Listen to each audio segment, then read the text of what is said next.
Okay, hey everybody, and welcome to another episode of On the Wrist from Off the Cuff. Today we have a very special watch to review. It has been a long time coming.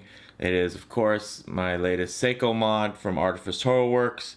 But first, let's talk a little bit about the history of Seiko and also a little bit of background on Artifice Horoworks. So, Seiko was founded in 1881. It's Japanese in origin. They have factories throughout Asia. Basically, they're one of the few mainstream watch brands that actually covers all market segments, everything from entry level to extremely high end. We're talking in-house movements, precious metals. They go all the way up. So some very cool stuff, some very limited items, but then also, your department store watches as well. So that's definitely something that Seiko does that really nobody else out there does. Now, as far as the modding house who actually, performed the work on this particular piece was of course done by Artifice Horoworks. They were founded in 2011 out of Merida, California, which is very close to me because I'm located over here also in San Diego County. So that was really nice for me to kind of link up with somebody that's local. Basically, Artifice, they specialize in watch modifications, mainly Seiko based, and specifically the divers are very popular. Their services include custom parts, acquisitions, replacements, also some fab work. They can Cerakote, they do media and different types of bead blast. They also do case refinishings, and pretty much more. Anything under the sun, normally they're able to do it. Honestly, this is the, where certain modders send their watches to get modded, for certain things. If they want laser etchings or anything like that, they take it to Artifice. So that's definitely speaks volumes to the quality of work that's done there, and of course to the skill set of Alex. So big shout out to Alex. All right, so this watch, of course, is a dive watch, and some kind of key features and design language you're going to see in a diver. Of course, you're going to look for that screw down crown, that's going to provide great water resistance. You're going to want something tough, legible, with a dive time bezel, and if there was a bracelet, with a diver's extension. But of course, today, this model in particular is on a very cool strap. It's actually an OEM Seiko 5 strap. So we'll talk about that a little bit more as we get into it. But let's go ahead and get this piece in hand. Okay, so the base of this watch, it started out its life basically as an SKX007, one of the most popular kind of entry-level dive watches that are out there. It's a watch that you'll find anywhere in between $150 to $250. They're becoming more and more scarce these days. They actually have been discontinued. There are a couple of regions that are doing a re-release that has been confirmed, but it's no upgrades. It's basically the exact same watch, but they've put out a couple extra batches. Right now, everything that's out there is pretty much, new old stock. With the exception of some of the 2016 they're at like straight up reissues. So there's going to be no changes. It's going to be the same old watch, just produced in a couple more smaller batches that are going to be sold at a pretty high premium. So, the value proposition isn't quite there like it used to be, especially if you don't have an SKX and you're just kind of starting out. But if you already own one and you want to freshen it up, there's definitely still tons of value there, because there was a good couple of years when these were extremely available and very cheap to find. So the model, basically the little nomenclature that Alex came up with, is the AHWBT7-E, and that's kind of the code for this. I would probably dub it the Grand Prospex, because to me it has a couple of Grand Seiko cues, but it definitely also looks like a modern SRP Prospex watch, which is great. And I really I gotta say, I'm really enjoying the aesthetic on it. I think it's a very great look. It's very simple. It's something that's definitely going to age well, and also something that I think just looks great right now, and it'll look great for a long time, and kind of still ties into that, you know, really great spirit of the SKX. So Seiko, if you're listening, you know, this is kind of what I would think a modern version would look like. So basically, you know, case size wise, of course, this is a 42 millimeter diameter watch with a 13 millimeter height, which might sound a little tall, but it actually wears really nicely. And that's, you know, if you've seen some of my other videos, a lot in part to do with just the way that Seiko molds, you know, the shapes that they have, this really great taper here. Everything just wears beautifully. And then of course, since it is a dive watch, there's a dive bezel, which means that the dial is going to be smaller, which is going to make the watch appear visually smaller as well. So the case itself is very nicely brushed with some side polishing there, as you can see. Really nice transitions. You know, kind of depending on which model you get, sometimes the transitions can be better than others, because, you know, this does start its life as a mass-produced watch, so definitely keep that in mind. And it is, you know, meant to be entry level. All right, so as far as the crystal goes, it is a double domed sapphire, as you can see.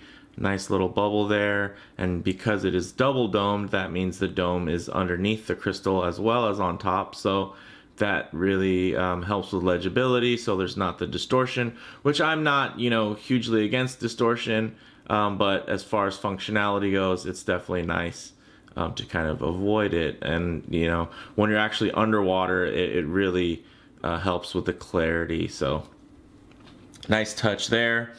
And it's one of those things that is, I think, helps with the form of the watch and ties in, but also the functionality, which is really what I was going for when I was speccing this watch out. So of course it does have an inner AR coating.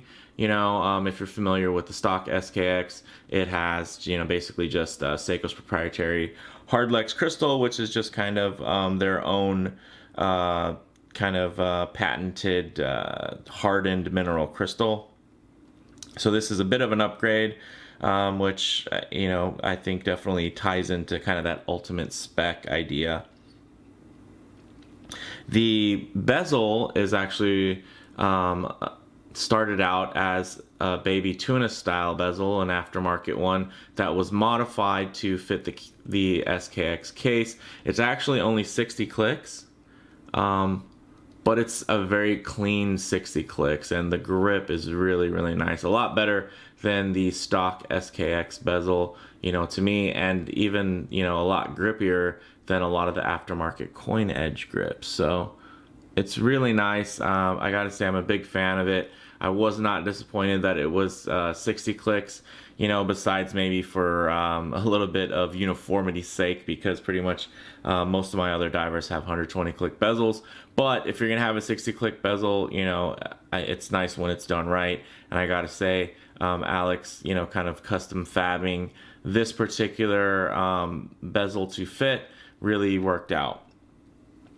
All right, and then as far as the crown goes, as you can see, that's not the stock crown. It's actually a monster crown from the Seiko Monster that has been retrofitted and branded with the Seiko Prospex X there, which not everyone's a huge fan of, but, you know, I wanted it to kind of tie in with the dial and kind of the idea of, you know, a modern SKX.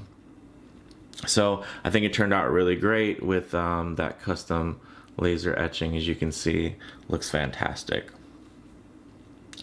Okay, so as far as what is beating away in here, the movement is was upgraded to a hacking and hand winding movement from Seiko Instruments. It is the NH36A, which is basically an unbranded 4R36A, which you'll find you know, in a bunch of other Seiko watches, to include, you know, the brand new Turtle reissue. So it's basically just kind of an evolution of the 7S26, but now it's hacking and hand windable, which is nice.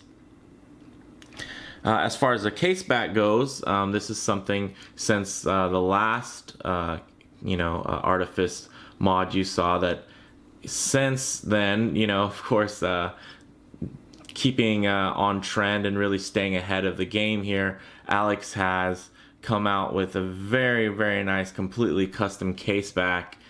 Starts out as a blank, and then, of course, all of his etching is applied. I think it's fantastic. I'll bring the my SKX009 into frame later on, and we can do some other closer comparisons. But right now, let's just talk about this really nice case back. So it is all brushed, and of course, everything is laser engraved. Looks fantastic. As you can see, it basically has all of the updated specs, as well as the nomenclature there, and really tells a story and makes this watch just feel complete and not just like kind of a at-home DIY special. It definitely feels like a special edition, and it really was a collaboration with Artifice, and he was just as involved as I was. We bounced a couple ideas off of each other, and Alex is a very creative guy and very capable, so I think it's really nice to make sure that he does get credit for the fantastic work that he's done, and to commemorate that, I think this case back is very, very nice. Okay, so as far as the dial goes, which many of you are kind of wondering, I've been asked quite a few different places, from Instagram to Facebook groups, to also the watch forums, where does the dial come from? So the dial is actually from the SRP 585, which kind of its nickname is the Mohawk. Basically, it's a kind of an unshrouded tuna style, modern Seiko diver, and I really liked the look of it. It had the applied indices. It just kind of spoke to that really classic Seiko aesthetic, and I thought that would really go well here, and I'm glad that everything kind of came together, and it still has that feel of an SKX. Some mods will kind of completely transform the watch. I like personally to kind of for it to just look like an improved version of what it was, versus kind of trying to be something else that it's not necessarily. So really happy with the way that came out. And then as you can see, the finish on the dial is a matte black, pretty standard Seiko affair there, with the day-date complication at the 3 o'clock. The hands are polished. They're actually not the OEM SKX hands. These are actually from an SRP 777, so the turtle reissue. So the Lume is the updated Lume, basically. So it is pretty nice, and I'm glad that Alex had these hands readily available. The seconds hand is actually also from the Mohawk, the same place the dial came from, which essentially it's just like an SKX or a turtle hand, except it's all polished with just a little white tip at the end there for extra legibility. I felt that it flowed really well with the handset, and it's really nice to see it all together, after so much kind of planning and everything like that. So the Lume is Seiko's Lume, which is great, and then the bezel insert is actually a ceramic bezel insert from DLW Watches, so big shout out there. Definitely quality stuff. You're gonna see those inserts kind of popping up all over my Instagram, and also on a bunch of upcoming mods, as well as even some Orient mods that I've done, so that you might have kind of got sneak peeks at. And basically the story with the ceramic inserts, these particular ones were actually made to mimic the exact specs of the OEM aluminum SKX insert, so everything is a great fit. It doesn't have any angles you have to worry about running into the crystal or anything with flushness. Basically, it's gonna fit just like the OEM insert, except the pip is it's not Lume Bright, it's actually C3. He has actually two different suppliers, so sometimes you will receive one with BGW9, which is going to glow with more of a blue tone, and then of course this one is actually with a C3 Lume pip, so it will glow green. So let's go ahead and let's get it on wrist here.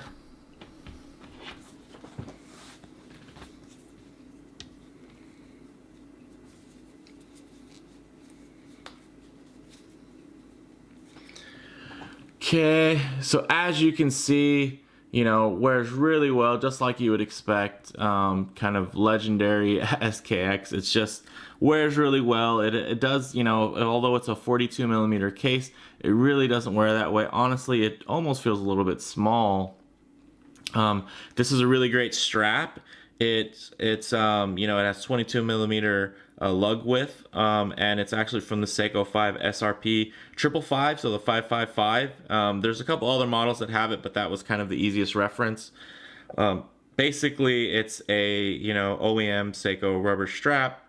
It has a signed buckle, nice little contours there, kind of almost mimicking an oyster style bracelet. I think it looks really good. It's very comfortable. Signed clasp is great. Wears really, really, really nicely. So go ahead and get it down there. And let's go ahead and get some Lume and also kind of compare how this watch looks size-wise and kind of design language-wise compared to a couple of other mods. So let's go ahead and first start out with the SKX 009 mod, also from Artifice Horoworks. As you can see, you know, very different themes, although similar in that, hey, you know, this is supposed to be kind of a modern SKX.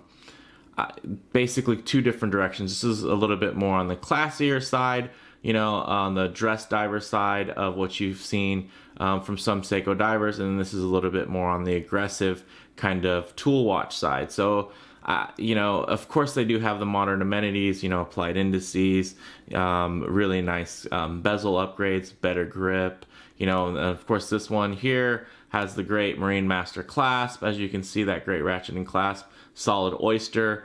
For this one, I actually had the lugs drilled, and I think because I really wanted this one to be something I could switch out, you know, throw it on a NATO, throw it on different types of rubber straps, maybe on a leather if I'm feeling dressy. So this one, you know, I pretty much intended to just keep this always on this oyster. It feels great. It's one of my favorite watches to wear. So this one here, it just gives me a little bit more versatility and also kind of adds to that ultimate spec. You know, it just is very current right now. There's a lot of models that are coming out, you know, with the fully drilled lug. So as you can see here, that's kind of how that compares.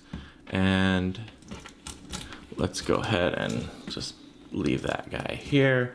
And let's grab another pair. As you can see, here are my turtles, kind of the modern 6105, based from the new SRP 777, and then also the Stargate mod that's kind of become a nice Seiko heritage mod that really just ties into a lot of different design cues from different Seiko divers from the past.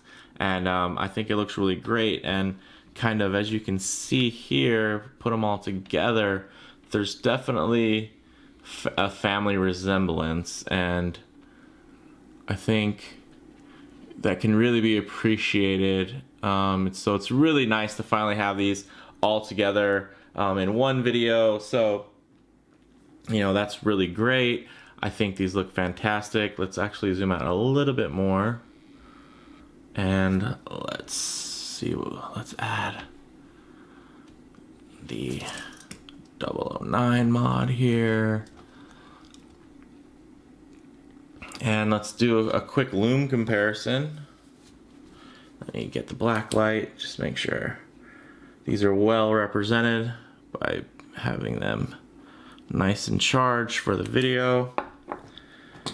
All right, so as you can see, you know, as you would expect from a group of Seikos, really great Lume. You know, although the new SKX mod does have, you know, kind of that newer, the newer Seiko Lume applied, which actually adds more to longevity, not necessarily to the initial brightness. As you can see, they all look, you know, very bright and very legible right now. But basically, when they did kind of make the new formula, it's one of those things where the Lume just kind of had a little bit more staying power. So really nice to see these all, all together. One more competitor comes kind of from, a cousin to Seiko, which would be Orient. And, one of the cool things is that with this coin edge bezel insert, not the insert, but the bezel itself, it actually is compatible with any SKX insert. So I actually put in another one of these great DLW inserts, the ceramic inserts, and it kind of helped me make this ultimate spec, Orient Mako USA. So as you can see, also added ratcheting clasp from the Pro Saturation Diver, which basically has very similar, if not exactly the same, clasp as the Marine Master. So just to kind of show you there, for those of you who haven't seen, just a ratcheting clasp, which is just a very nice diver's extension.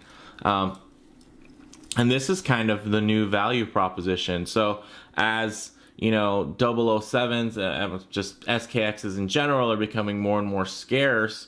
One thing that isn't is the Orient Mako line, and Orient has updated that line. So they've been a competitor to the SKX for years and years and years, since the 90s.